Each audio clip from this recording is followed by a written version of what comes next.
यहाँ मुख्यतः Siberia, Alaska, रूस, मंगोलिया के अतिरिक्त हिमालय के अन्य क्षेत्रों से भी प्रवासी पक्षी पहुंचते हैं। इनमें स्नाइप, चाहा, गीच, हंस, सारस, क्रेन, स्टॉर्क यानी सारंग की पहचान सहजता से की जाती है। वास्तव में ये पक्षी शीत प्रदेशों के होते हैं, जहां वर्ष के कुछ महीने लोगों को बर्फ के बीच गुजारने होते हैं। वहीं जलाशयों और झीलों में बर्फ जम जाती है, जिससे उन्हें भोजन की असुविधा हो जाती है। ऐसे में उनको ऐसे स्थान की तलाश होती है जहां शीत तो हो लेकिन बर्फ नहीं हो। कांवर झील का वातावरण नवंबर से फरवरी तक के लिए उनके लिए आदर्श होता है। वो पक्षी जो आते हैं तो वो हमारे हरे भरे देखने में अच्छे लगते हैं। अब नवंबर दिसंबर में जो है, जनवरी तक जो हम लोग देखते हैं, वो उसका रहन सहन बहुत ही खूबसूरत आता है। जो हमारे पक्षी आते हैं हमारे देश में, प्रवासी पक्षी जो यहाँ आते हैं, जो हमारे धान होते हैं वो धान खाते हैं, चावल। तो चावल तो जैसे देर जगत नहीं खाएगा, वो धान खाते हैं। जो कोका का फल होता है उसका दाना खाते हैं यहाँ। फिर कितने सेमार होते हैं, वो सेमार में से खाते हैं। कुछ घास है, कुछ इसमें इसका मिट्टी का भी वो पत्थर चुन के खाते हैं वो लोग, जो उनके पथरियों में पाया जाता है। निश्चय ही दानापुर छावनी क्षेत्र में जांघिल के आगमन और कांवर झील में पक्षियों के आगमन के कारण अलग हैं। लेकिन इतना सच है कि कहीं न कहीं बिहार की भौगोलिक विशेषता के साथ यहाँ की मेहमान नवाजी भी इन्हें हरेक साल 7 समंदर पार आमंत्रित करती है।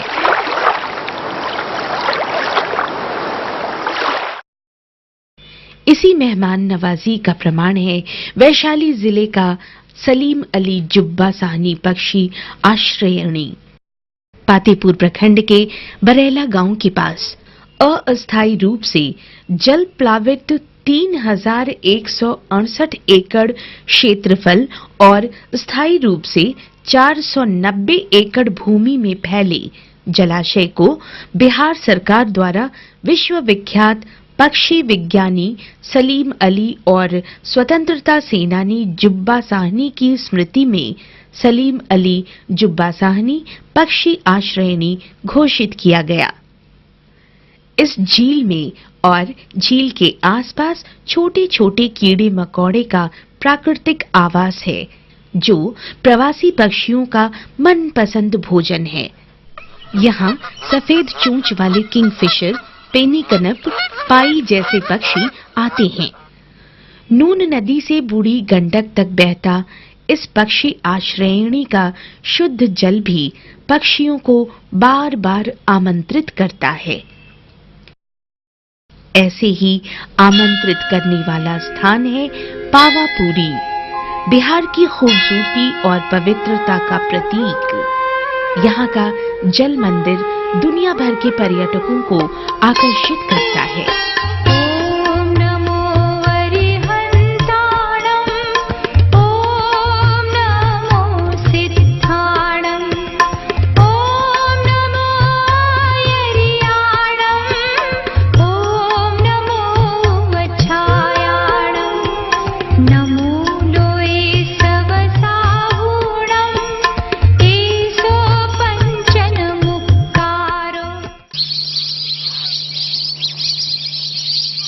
यहाँ का स्वच्छ सरोवर प्रवासी पक्षियों को आमंत्रित करता है। ठंडा का मौसम में प्रवासी साइबेरियन पक्षी यहाँ आते हैं और गर्मी में चल जाते हैं। 4 बजे शाम को डेली कहाँ जाता है 5 बजे वो हम नहीं बता सकते हैं, और फिर 4 बजे सवेर में यहाँ तालाब में कुलेर करने आ जाते हैं। आमतौर पर अक्टूबर से इन पक्षियों के आगमन की प्रक्रिया शुरू होती है और फरवरी के बाद ये लौटना शुरू कर देते हैं। लेकिन इस बीच इनकी उपस्थिति इस पूरे क्षेत्र को एक नई पहचान देती है। पावापुरी से आगे बढ़ने पर अतिथि पक्षियों की उपस्थिति आपको बरबस खींच ले जा सकती है। गिद्धी निश्चय ही बिहार की माटी की सूंधी महक ही है जो हर साल 7 समंदर पार से इन पक्षियों को यहाँ खींच लाती है। बिहार में प्रवासी पक्षी कुछ मानसून के पहले आते हैं, कुछ मानसून के बाद। मानसून के बाद बिहार का बड़ा जल प्लावित क्षेत्र पक्षियों को बार बार आमंत्रित करता है। बिहार का ऐसा ही महत्वपूर्ण क्षेत्र है कुशेश्वर स्थान। ये अभी हम लोग कुशेश्वर स्थान के एक वेटलैंड में हैं। ये टेंगरवाड़ी के पास है। तो कुशेश्वर स्थान बिहार का दूसरा सबसे बड़ा पक्षी अभयारण्य है। यह बड़े में तो दूसरा पक्षी अभयारण्य है, लेकिन पक्षियों की संख्या और विविधता यहाँ मुझे अभी बिहार के अन्य पक्षी अभयारण्यों या जलाशयों से यहाँ बहुत ज़्यादा दिख रही है। और मैं ये कह सकता हूँ ये बिहार का सबसे ज़्यादा पोटेंशियल बर्डिंग साइट्स है, जहाँ की माइग्रेटरी बर्ड्स काफ़ी हजारों हजार की संख्या में आते हैं। कभी लाखों की संख्या में भी आया करते थे, जैसा गांव वाले बताते हैं। हम लोग कुशेश्वर स्थान को जो इसकी जो आधिकारिक संस्था सब है, खास करके BNHS या फिर international bird conservation network, IBA से संबंधित संस्थाएं, तो इसके संबंधित डाटा उपलब्ध था नहीं। लेकिन आज से दशकों पूर्व पहले AO ह्यूम ने भी इस जगह का जो मुआयना किया था, तो देश के सर्वाधिक समृद्ध पक्षी स्थलों के रूप में इसको चिन्हित किया था। सालिम अली साहब ने भी इसको इसी तरह की श्रेणी में रखा था। तो लेकिन चूंकि यहाँ वहाँ मोटरेबल रोड नहीं होने की वजह से, वहाँ पर जाना आवागमन की कठिनाई की वजह से जो इसका प्रॉपर स्टडी होना चाहिए था, सर्वे होना चाहिए था, वो नहीं हो पाता था। इसीलिए इन आधिकारिक संस्थाओं ने इसे डाटा डिफिशिएंट की कोटि में रखा था।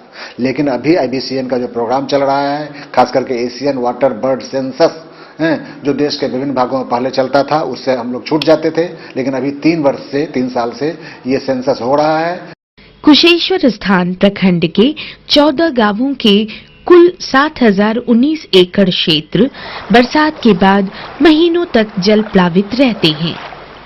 बिहार सरकार ने वन प्राणी सुरक्षा अधिनियम 1972 के अंतर्गत इसे पक्षी अभयारण्य घोषित किया है। इसके अंतर्गत 202 सरकारी और 412 निजी तालाबों की संख्या है। इस जल प्लावित क्षेत्र में डेलिमेशन पेलिकन, एनलिंगा रूफा, बार हेडेड वूल, इंडियन स्कीमर, मार्वल्ड टील जैसे प्रवासी पक्षियों का आगमन होता है। स्थानीय भाषा में जिन्हें लालसर, दिघौच, मेल, नकटा, अघानी जैसे नामों से पुकारा जाता है। ये मूलतः नेपाल, तिब्बत, भूटान, अफगानिस्तान, चीन, पाकिस्तान, मंगोलिया और साइबेरिया से आते हैं। उल्लेखनीय है कि इन पक्षियों में अधिकांश विलुप्त प्राय प्रजाति के माने जाते हैं। हमारे देश में सितंबर अक्टूबर से आना शुरू करते हैं और फरवरी से लेकर मार्च तक यहाँ प्रवास करते हैं। इसके बाद ये चले जाते हैं। लेकिन इनकी सबसे ज़्यादा संख्या जो देखी जाती है वो मिड दिसंबर टू मिड जनवरी। लेकिन इस बार जो मौसम में बदलाव, इतना ये कोल्ड वेव्स जो ज़्यादा समय तक चल रही है, इससे मुझे अंदाज लगता है कि ये पक्षी अभी ज़्यादा समय तक, थोड़ा और फरवरी के शुरुआत तक भी अच्छी संख्या में मौजूद रहेंगे। मीलों दूर विभिन्न मौसमों और विभिन्न झंझावातों को सहते हुए यहाँ पहुंचे ये प्रवासी पक्षी वास्तव में हमारे अतिथि ही नहीं, हमारे मित्र भी होते हैं। किसानों के लिए इनका आगमन शुभ होता है। ये हानिकारक कीड़ों को खाकर फसलों की रक्षा करते हैं और संक्रामक बीमारियों को फैलने से रोकते हैं। इनकी विष्ठा में पर्याप्त मात्रा में नाइट्रोजन रहता है जो खेतों को उपजाऊ बनाता है। ये शायद ऐसे मेहमान हैं जिनका आना हमारे घर को सौंदर्य ही प्रदान नहीं करता, उसे समृद्ध भी बनाता है। प्रवासी पक्षी हमारी संस्कृति के प्रतीक हैं।